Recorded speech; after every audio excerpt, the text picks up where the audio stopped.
Falhas e vitórias tornaram-se uma fonte de inspiração e motivação para todos os cristãos. Sua jornada, marcada por negação e restauração, coragem e sacrifício, ressoa através dos séculos, lembrando-nos de que a graça e o amor de Deus são suficientes para transformar e fortalecer até os corações mais frágeis. Disse que o imperador Nero também foi responsável pela morte do apóstolo Judas Tadeu, também conhecido como Lebeu Tadeu ou Judas, filho de Tiago. Embora seja um dos apóstolos menos mencionados na Bíblia, suas contribuições e legados são significativos. Na última ceia, Judas Tadeu fez uma pergunta a Jesus sobre o significado de suas palavras, mostrando um desejo sincero de entender os mistérios do reino. Após a morte de Jesus, ele continuou a desempenhar um papel importante na disseminação do Evangelho, particularmente nas regiões da Mesopotâmia e Pérsia. Sua importância na Bíblia é claramente mostrada por suas epístolas, onde é reconhecido como o autor de uma carta curta, mas poderosa, aos cristãos. Nesta carta, ele exorta os crentes a permanecerem firmes em sua fé e praticarem o amor fraternal. Sobre sua morte, a tradição cristã tem vários detalhes. Uma história sugere que ele foi martirizado junto com Simão, sendo apedrejado. Outras fontes indicam que Judas Tadeu foi morto com um machado, uma forma brutal de execução na época. Quaisquer que sejam os detalhes específicos, sua morte é frequentemente vista como um testemunho de sua lealdade e dedicação a Cristo. Judas é venerado como um dos santos padroeiros dos casos difíceis e desesperados, simbolizando esperança inabalável, mesmo nas situações mais desafiadoras. André, o irmão de Simão Pedro, embora frequentemente ofuscado por apóstolos mais proeminentes, compartilhou uma proximidade especial com Jesus desde o início de sua jornada de discipulado. André é frequentemente associado a momentos significativos nos evangelhos, como o milagre dos pães e peixes, onde ele apresentou um menino com 5 pães e 2 peixes, tornando-se um instrumento na manifestação do poder divino. Sua importância na Bíblia também é evidente através das listas dos 12 apóstolos, onde ele é sempre mencionado primeiro. Após a morte de Jesus, ele continuou a espalhar o cristianismo primitivo. Sua jornada missionária o levou a várias terras, incluindo Escócia e Grécia, onde é tradicionalmente considerado o fundador da Igreja de Constantinopla. Sobre a morte de André, a tradição cristã sustenta que ele sofreu martírio por crucificação em Patras, na Grécia. Antes de ser crucificado, André suportou torturas prolongadas, sendo severamente espancado. No entanto, sua crucificação tinha uma característica única. Ele foi crucificado em uma cruz em forma de X, mais tarde conhecida como a Cruz de Santo André. Acredita-se que André, como Pedro, tenha pedido para ser crucificado dessa maneira porque se sentia indigno de morrer da mesma forma que Jesus. Seus restos mortais foram encontrados séculos depois e levados para a Escócia por mar, onde dizem que naufragaram. O apóstolo Filipe, oriundo de Betsaida, a mesma cidade de Pedro e André, foi chamado por Jesus para segui-lo. Sua identificação específica nos evangelhos é frequentemente referida como Filipe de Betsaida, enfatizando sua origem e ajudando a distingui-lo de outros com o mesmo nome. Filipe é frequentemente associado a episódios significativos na história bíblica. Em um episódio, Jesus pediu a Filipe que resolvesse o problema de alimentar a multidão, desafiando sua fé. A resposta de Filipe revelou a perspectiva humana sobre um desafio aparentemente intransponível. Ele avaliou a situação, considerou os recursos materiais disponíveis e respondeu a Jesus que 200 denários de pão não seriam suficientes para que todos tivessem uma mordida. Apesar da lógica humana, Jesus pegou o pão, deu graças a Deus e o distribuiu à multidão de forma milagrosa, multiplicando os pães e peixes, alimentando não apenas 5,000 pessoas, mas também recolhendo 12 cestos de sobras depois. Mesmo após a morte de Jesus, Filipe continuou a desempenhar um papel importante na propagação do Evangelho. Sua jornada missionária o levou a várias terras, incluindo Samaria, onde realizou milagres e batizou muitos em nome de Jesus. O Novo Testamento não fornece informações específicas sobre a morte do apóstolo Filipe. As informações sobre sua morte são baseadas principalmente na tradição da Igreja e não há consenso claro sobre os detalhes. Relatos indicam que Filipe foi crucificado e apedrejado em Hierápolis, na Ásia Menor, por volta do ano 80 d.C., durante a perseguição aos cristãos pelo imperador romano Domiciano. Simão, conhecido como Simão, o Zelote, é um dos apóstolos cuja história bíblica é marcada por uma identidade única e um compromisso zeloso com seus princípios. Pouco se sabe sobre a vida de Simão antes de ser chamado por Jesus. Sua designação como Zelote sugere uma possível associação com o grupo político-religioso dos Zelotes, conhecidos por sua dedicação fervorosa à independência de Israel. Essa associação implica zelo nacionalista antes de encontrar Jesus. Detalhes sobre a morte de Simão, o Zelote, na Bíblia são escassos.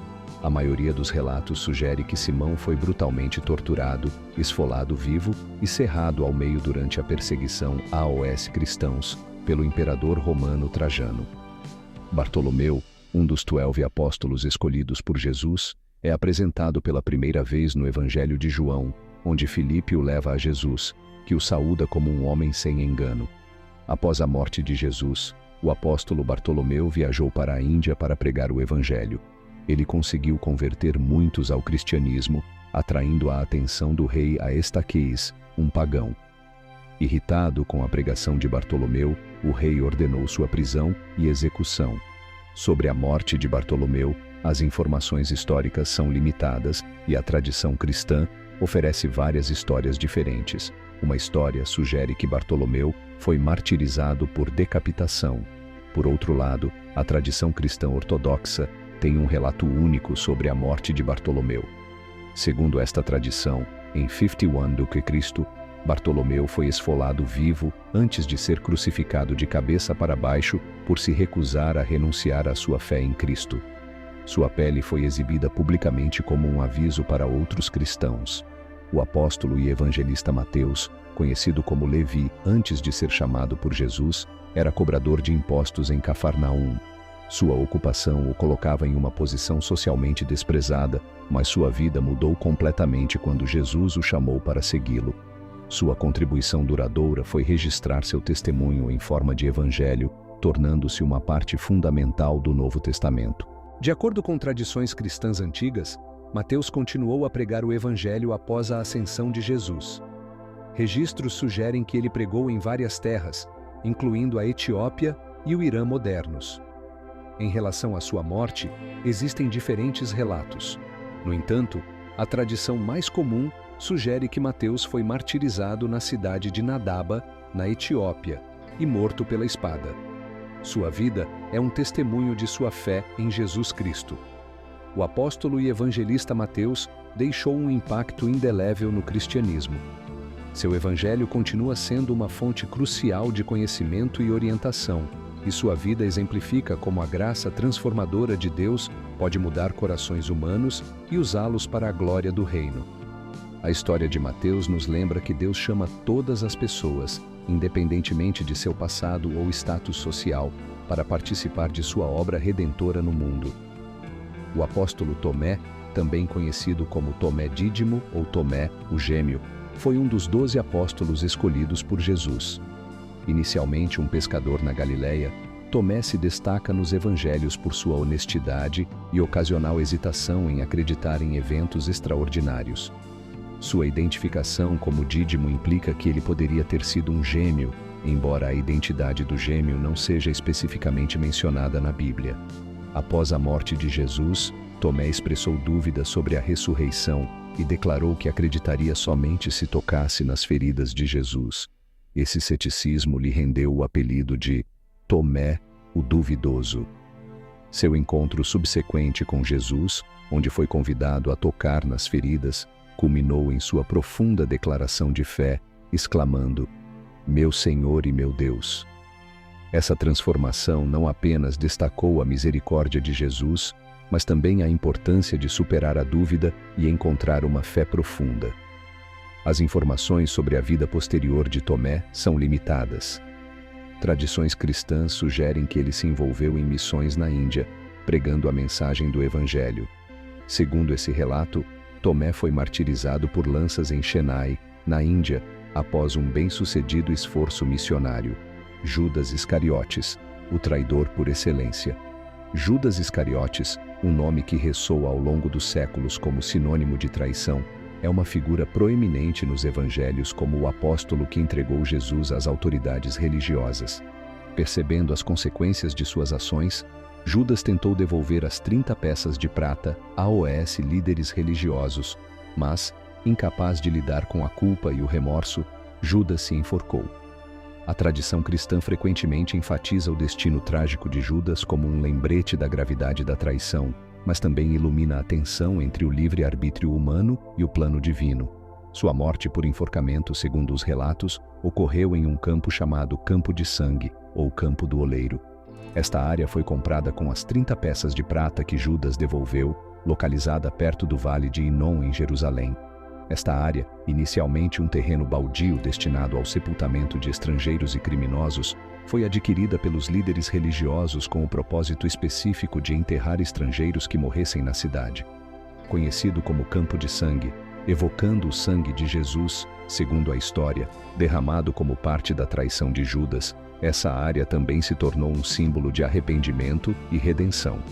A morte de Judas Iscariotes é narrada no Novo Testamento, especificamente nos Evangelhos de Mateus e nos Atos dos Apóstolos.